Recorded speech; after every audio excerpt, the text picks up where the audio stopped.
लॉटरीशी संबंधित नसलेल्या व्यक्तीला विकण्यात आलेलं आहे म्हाडातर्फे. हे सर्व ओरिजिनल डॉक्युमेंट आहेत त्याचे.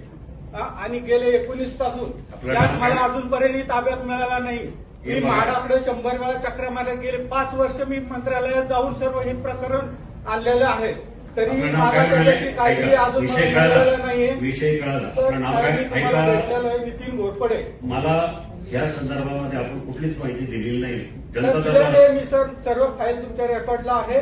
साहेबांना माहित आहे. तुम्हाला साहेबांना माहिती असेल. हो, साहेबांनाही माहित आहे. गुरुवारी जनता दरबार घेत असतो त्या गुरुवारी पण येऊन गेलेलो आहे.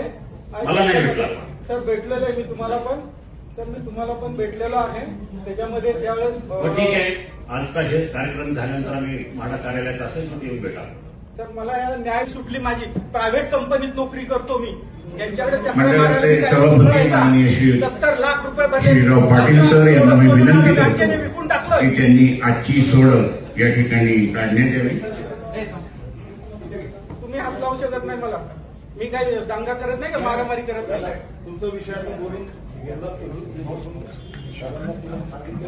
मला माझे 70 लाख व्याजासहित 18%, 20% व्याजाने परत पाहिजेत मला. सर मी गोंधळ घातलेला नाही. मी न्याय मागण्यासाठी माझं न्याय मागण्यासाठी मी तिथं विचार मांडलेला आहे. 2019 मध्ये मी आणि माझ्या मिसेसने ऑनलाईन फॉर्म भरले. त्या ऑनलाईन फॉर्ममध्ये माझ्या मिसेसला 2 फ्लॅट लागले. त्यातला आम्ही 1 फ्लॅट नियमानुसार 1 फ्लॅट आम्ही तो परत केला. त्याचे अजूनही आम्हाला त्याची रक्कम अमानत रक्कम 15,000 रुपये अजूनही मिळालेली नाहीये. आणि जेव्हा चौकशी केली तेव्हा कळली की ते 15,000 तिसऱ्या कुणाच्या त्या अमाऊंट म्हणजे अकाउंटला ट्रान्सफर केलेले आहेत. तिसऱ्या माणसाच्या अकाउंटला ट्रान्सफर केले 15,000. त्यानंतर म्हाडाच्या नियमानुसार मी 56 लाख रुपये भरले. त्याचं रजिस्ट्रेशन केलं. ते गव्हर्नमेंटला रजिस्टर आहे.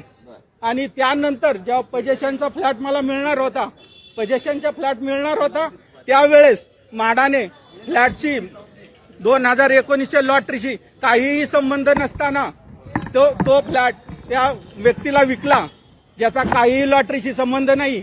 त्या व्यक्तीला माझा फ्लॅट 2019 मध्ये ऑनलाईन पद्धतीने लागलेला. मी 2019 पासून त्यांच्या मागे आहे, 22 पासून, की माझा फ्लॅट मला परत द्या. तुम्ही चुकून जरी दिला असेल तरी माझा फ्लॅट मला द्या, कारण त्याच्यावर बँकेचं लोन आहे, तो माझ्या नावाने रजिस्टर आहे.